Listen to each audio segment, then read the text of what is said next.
الصلاة والسلام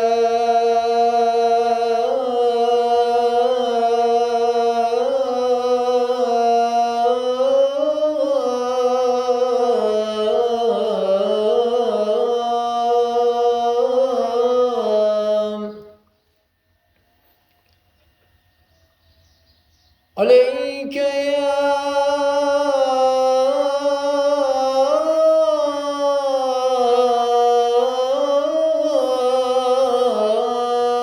سيدنا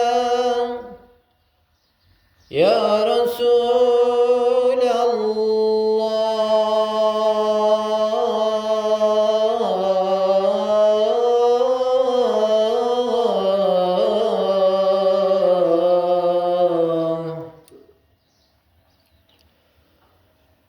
الصلاة والسلام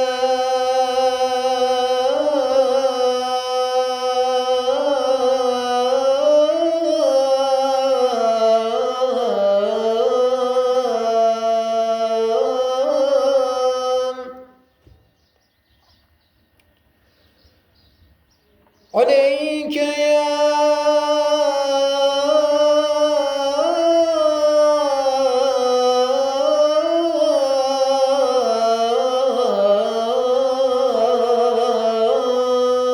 حبيب الله.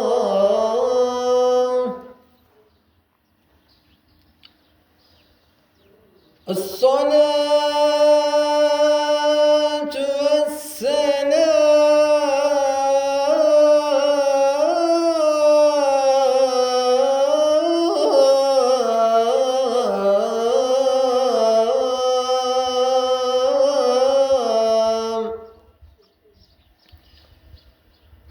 عليك يا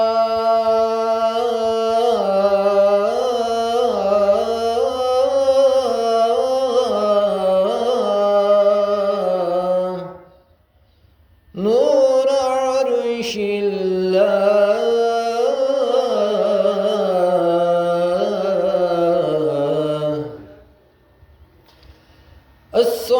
الصلاة والسلام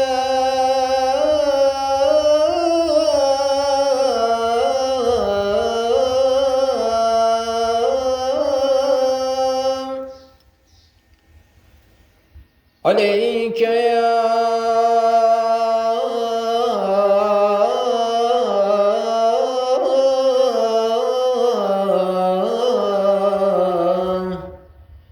سيدنا وسندنا ومولانا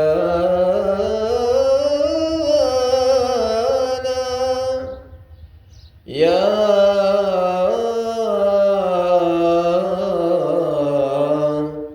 سيد الأولين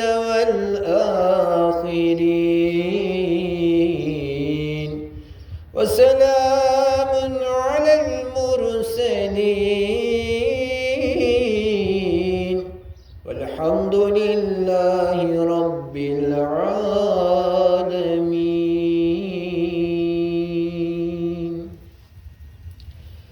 Bent köyü sakinlerinden kıymetli babamız Necip Özbay vefat etmiştir. Ben Toki köyü sakinlerinden kıymetli babamız, muhterem büyüğümüz Necip Özbay vefat etmiştir. Bent köyünden kıymetli babamız Necip Özbay vefat etmiştir. Allah rahmet eylesin. Cenazesi saat 10'da Toki mezarlığında defnedilecektir. Cenazesi saat 10'da Toki mezarlığında defnedilecektir. Allah rahmet eylesin. İnna lillahi ve inna ileyhi raciun.